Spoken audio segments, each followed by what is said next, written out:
Well, hello and welcome to Continence Chat. This is a program that is generally 30 minutes or less, and we like to share with you stories from people we have met through our interactions through Seni.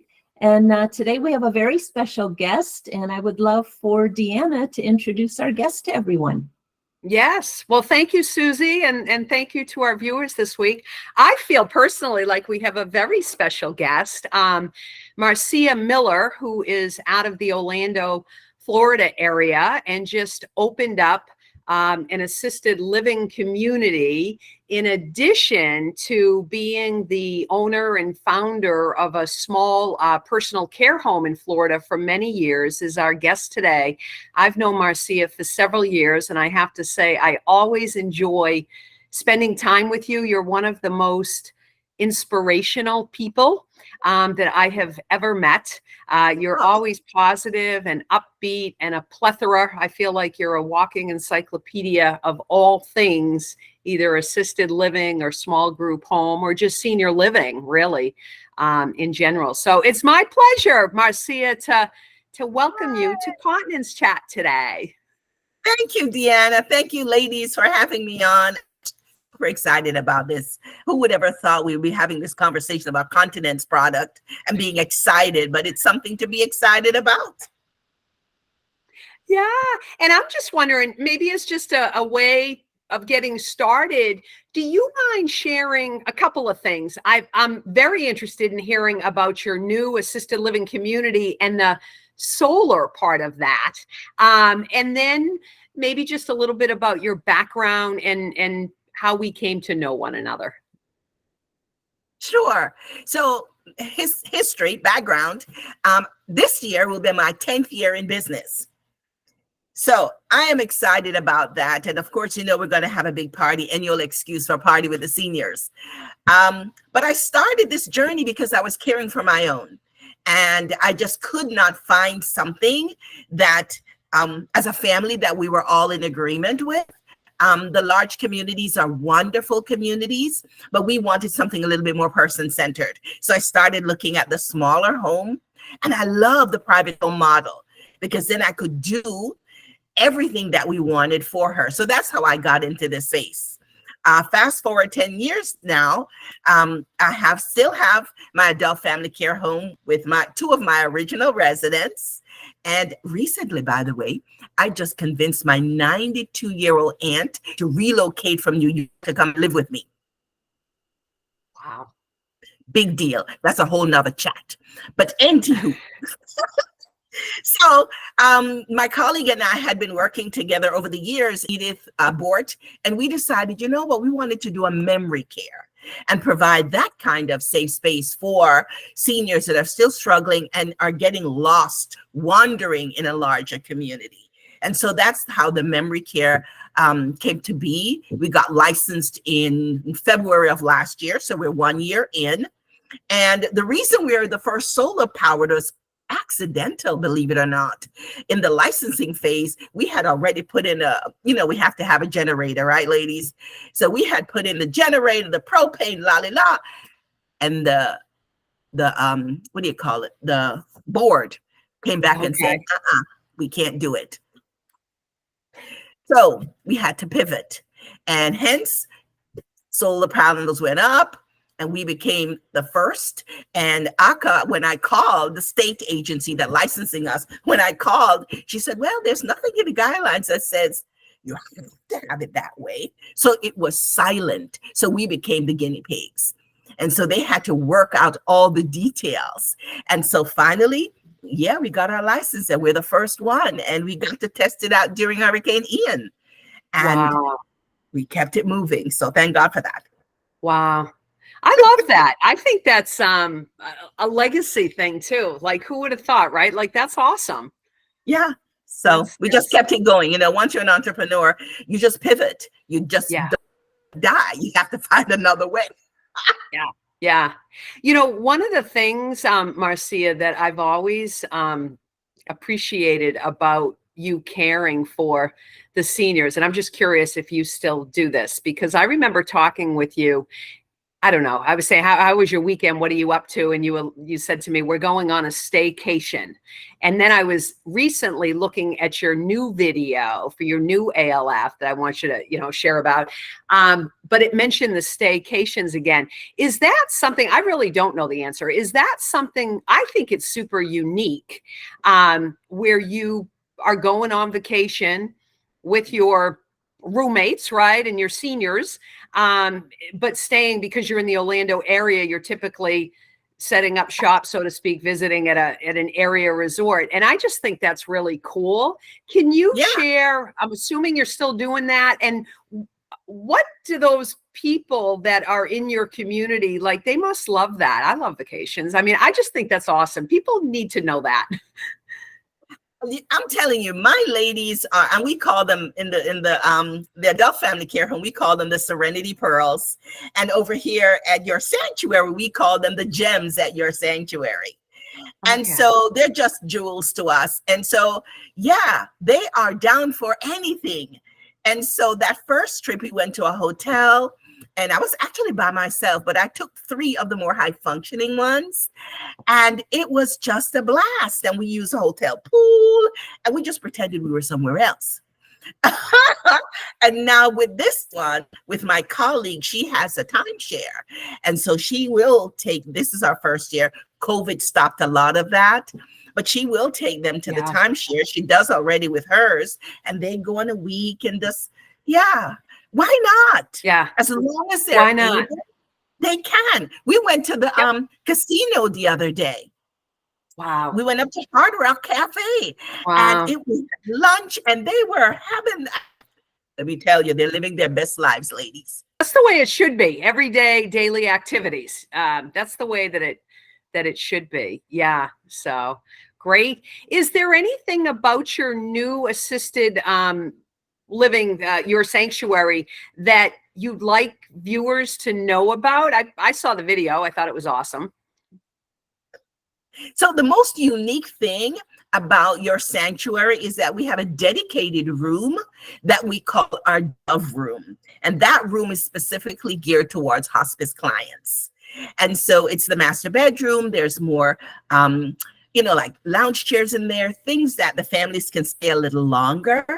And also, if the families choose to stay overnight as they're getting ready to transition, they have the flexibility to be able to do that. So the Dove Room is a much larger space, a much quieter space. And we just wanted to be able to offer that, so that if you get to hospice, you have to leave. We don't want you to leave and go somewhere else. We still have space for you for continuum of care.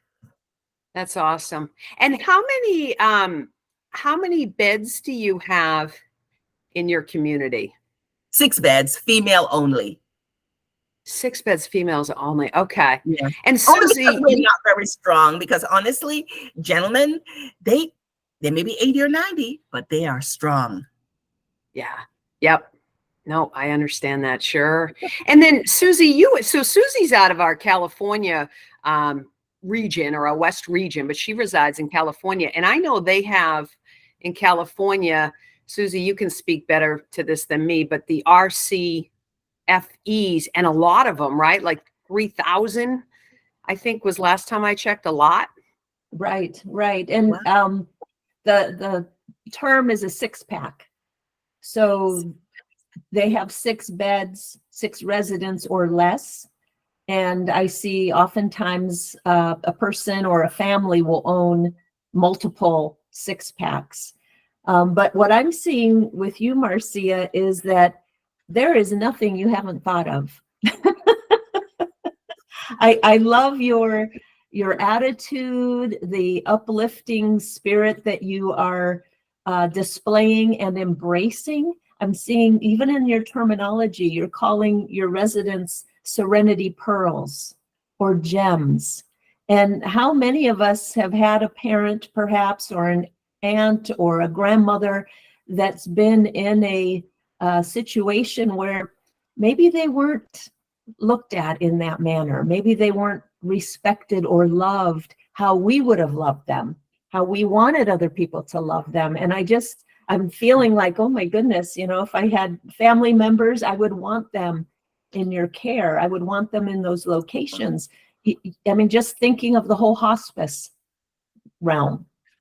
Instead of the people feeling like they're being pushed out into another location, you've made space. You've made it safe.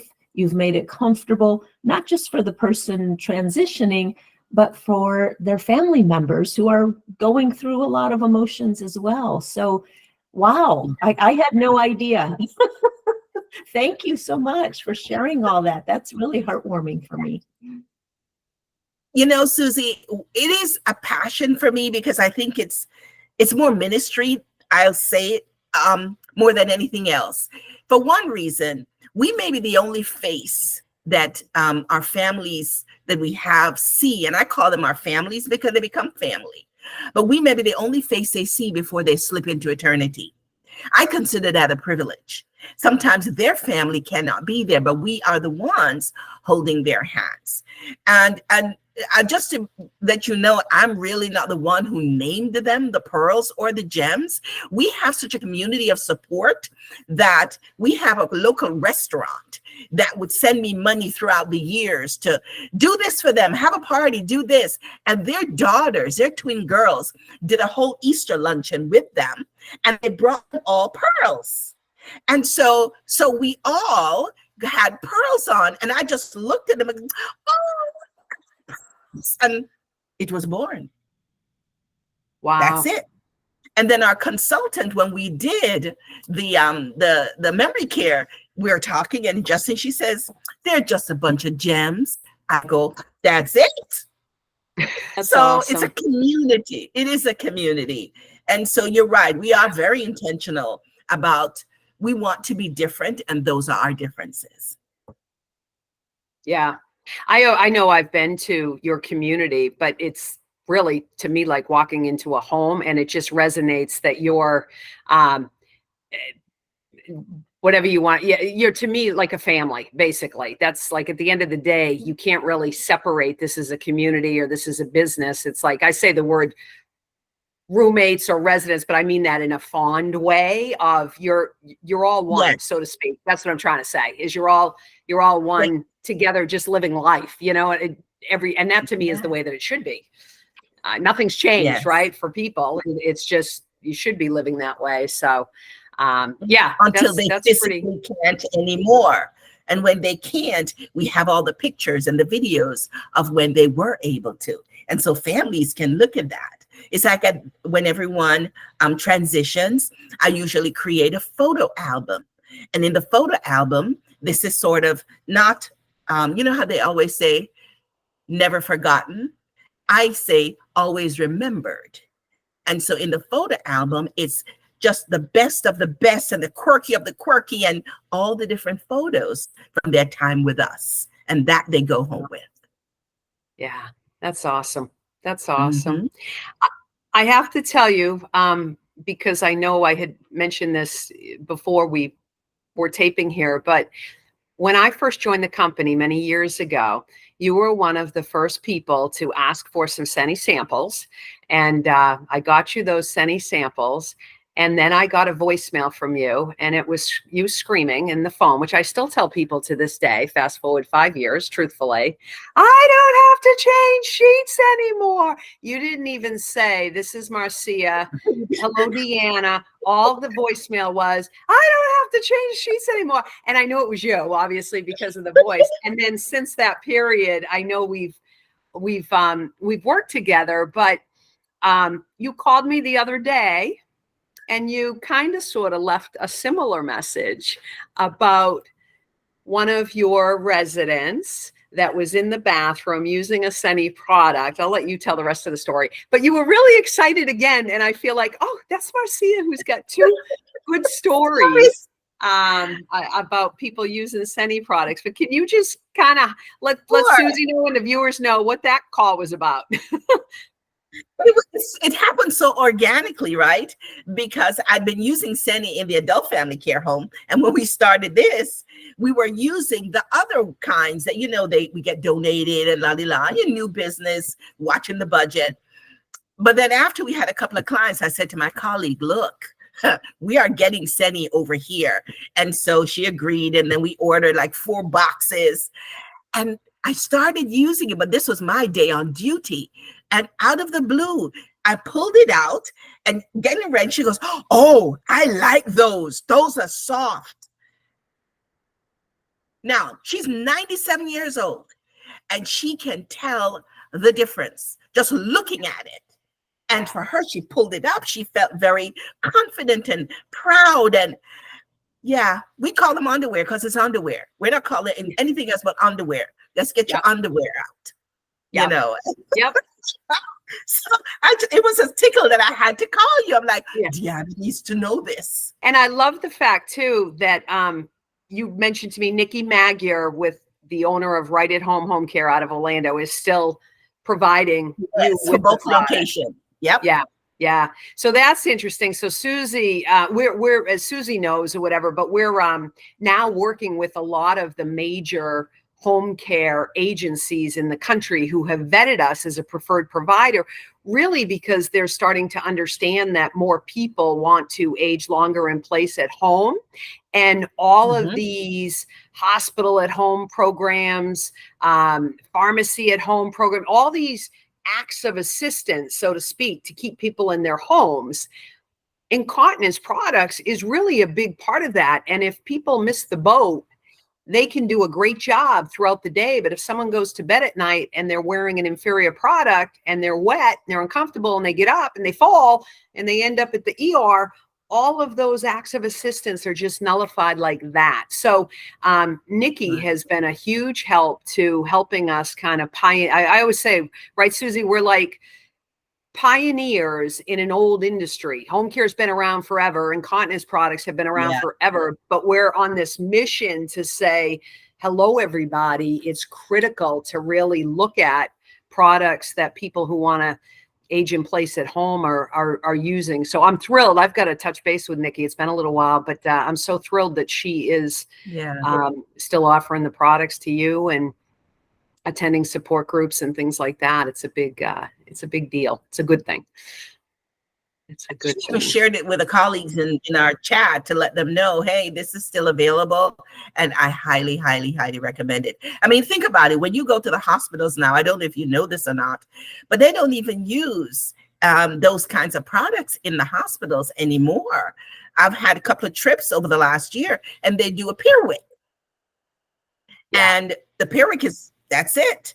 Now, when my client went to rehab, once again, we're left with, okay, they're not doing the pirouette, but they're using the inferior product. So I literally would just carry my little Seni and say, this is what I want my client until such time that she's able to mobilize and get up and go home. So yeah, it's a need. Yeah.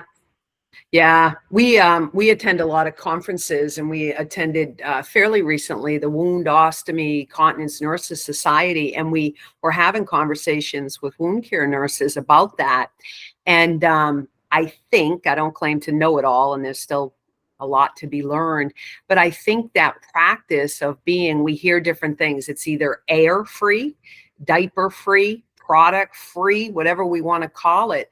But I think that stemmed from what we've heard from multiple people is before breathable products were on the market, there were products that aren't fully breathable. And if you are wearing a product that's not fully breathable, that's where you have the risk of skin breakdown.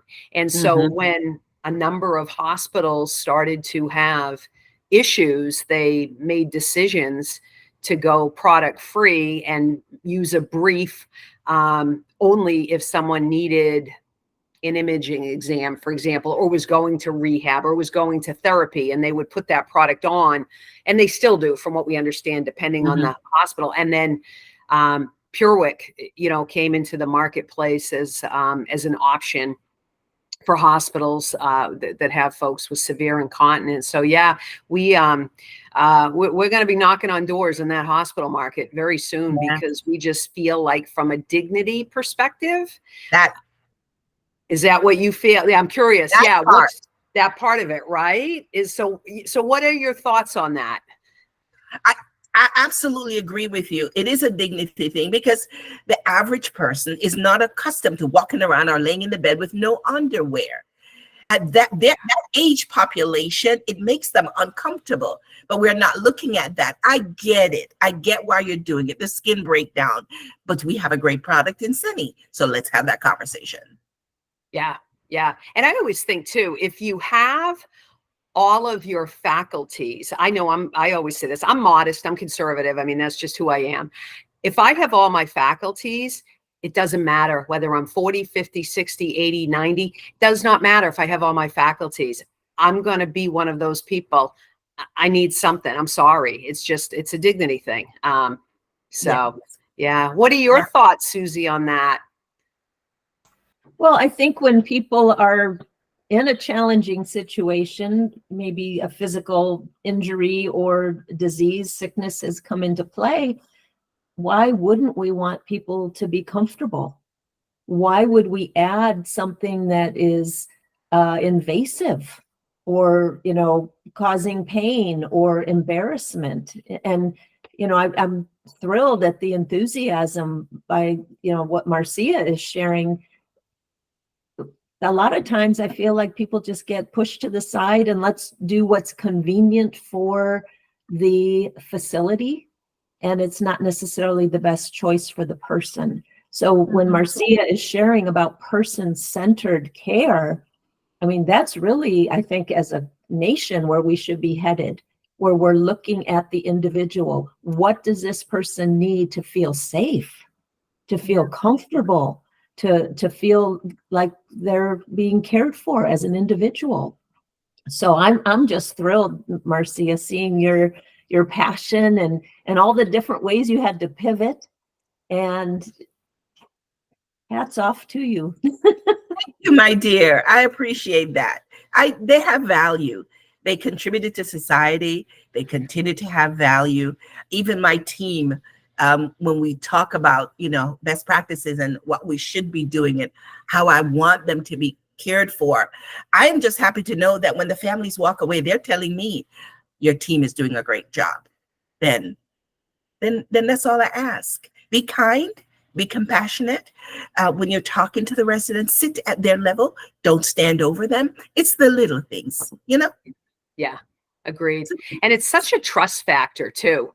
I think, for anybody that has a loved one that's in any type of community, when you have tenure and love and you put that together, that to me is just two powerful words that have powerful meaning behind it. And you've always resonated that I would feel very comfortable having my loved one under your care. Heck, when I need a vacation sometime, I think I'm coming to you and saying, do you offer a staycation? Everybody wants to move in. I said, y'all, I'm 66. We're the same age. We'll be in the rocking chair together. I'm not doing this till I'm 80. Yeah. That's my awesome. goodness. Wow. Oh, well, we are thrilled, honestly thrilled to have you on our program, and we keep it short intentionally where we've got that tagline, just 30 minutes, because anything longer is not a chat. But we've got to catch up. We got to go have our yearly lunch. Yes, and, we do. Let's plan that for sure. Thank you for always supporting us. Truthfully, we appreciate it. Yeah. And we're a phone call away if anybody needs a sample. And I'm just going to put a plug in here for both of you, but Nikki Magyar with Right at Home Home Care, for anybody who's in the Orlando area, does offer Seni products. We do offer Seni samples. And then Marcia Miller with her new solar powered, very super cool community in the Orlando area, Your Sanctuary. And those videos are awesome. I really enjoyed watching those. They're full of love. So thank you. Thank you. It's a pleasure to meet you too, Suzi. Oh, thank you, Marcia. Yeah, awesome. Well, have a great day. Thanks, ladies. Have a good one as well. We appreciate it. Thank you. Bye.